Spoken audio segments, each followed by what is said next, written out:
Olá, como vai você? Tudo bem?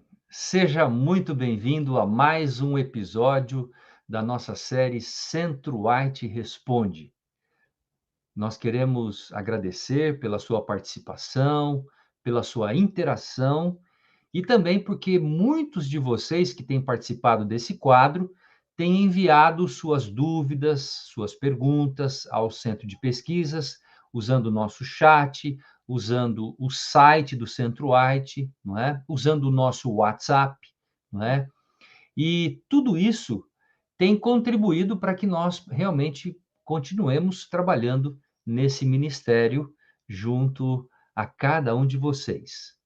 Dentro dos nossos quadros do Centro White Responde, sempre nós trazemos uma questão, uma dúvida, uma pergunta que é direcionada a nós. E nesse quadro de hoje, que nós vamos estar aqui tratando nesse momento, nós temos como tema, e vai aparecer aí na tela, o tema Ellen White falou com o seu falecido esposo? Muitas pessoas, quando leem esse assunto nos escritos de Ellen White, começam a deduzir que Ellen White falou com o seu falecido esposo. É importante lembrar que isso dá margem para a crença de que Ellen White cria na imortalidade da alma.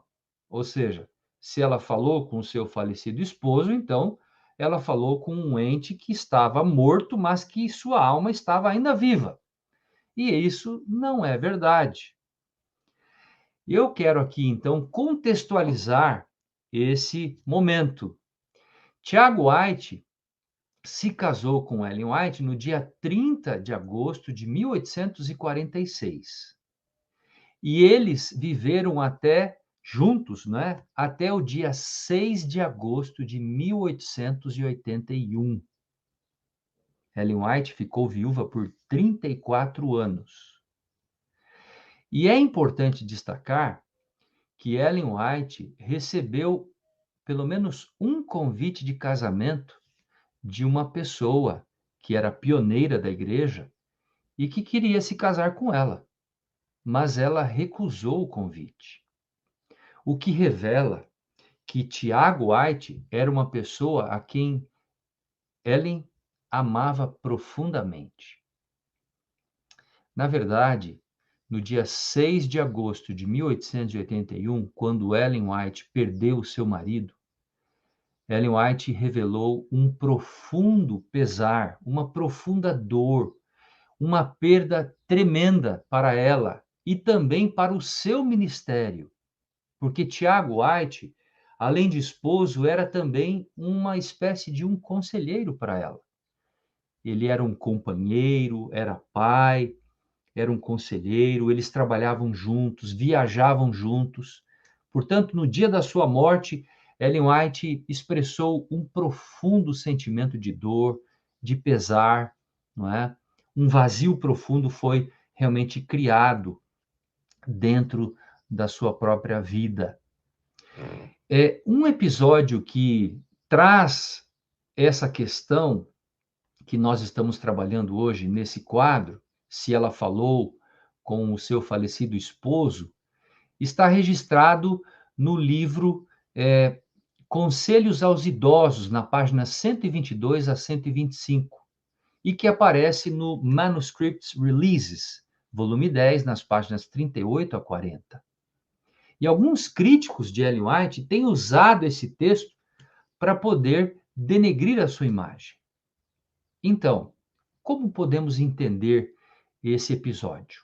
Então, assim como qualquer outra pessoa que perde um ente querido muito próximo, Ellen White teve um sonho nesse momento que ela estava vivendo o luto, a perda do seu marido.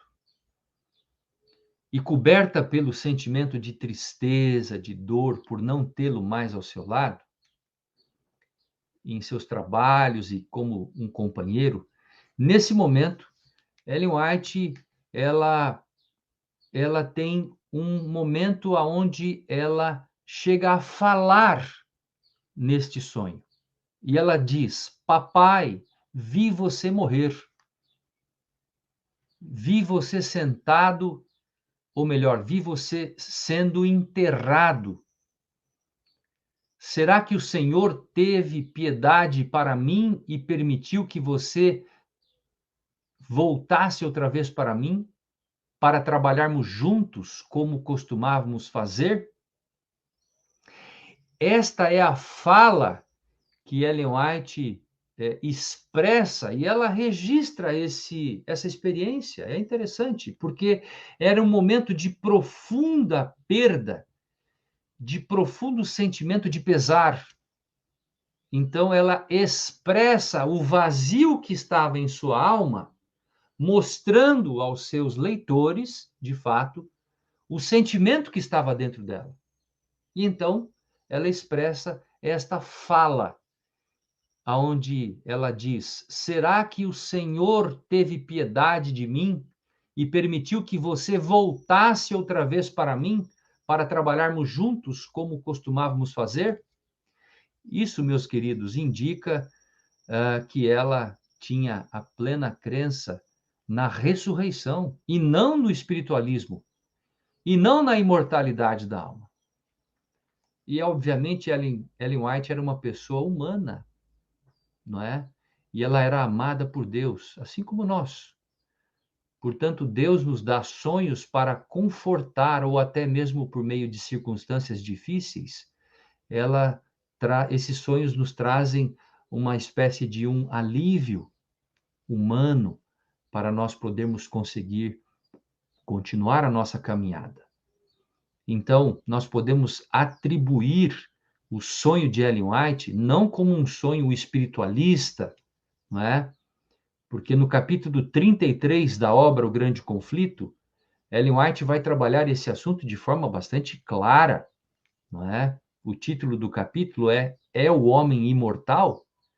Então, para aqueles que têm alguma dúvida em relação a esse assunto, eu quero convidá-los para que leiam o capítulo 33 da obra O Grande Conflito, onde Ellen White vai falar sobre o assunto da mortalidade condicional da alma, né? Então, os mortos jamais podem se comunicar com os vivos, né? E há textos variados na palavra de Deus, a Bíblia, não é? Por exemplo, nós podemos destacar no livro de Eclesiastes, no capítulo 9, versículo 5, o profeta Salomão diz assim: porque os vivos sabem que hão de morrer, mas os mortos não sabem coisa nenhuma, nem tampouco terão eles recompensa, porque a sua memória jaz no esquecimento. Então, a palavra de Deus, a Bíblia, é muito clara. Eclesiastes, capítulo 9 e o versículo 5, apresenta esta verdade para nós.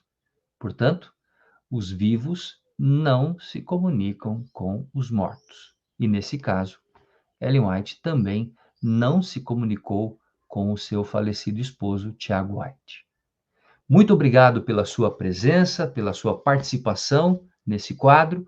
Aguardamos a sua pergunta, pode encaminhar para nós por meio do nosso WhatsApp, por meio do nosso e-mail, por meio do nosso site, e nós teremos a alegria e a honra de responder às suas questões. Muito obrigado e até a próxima.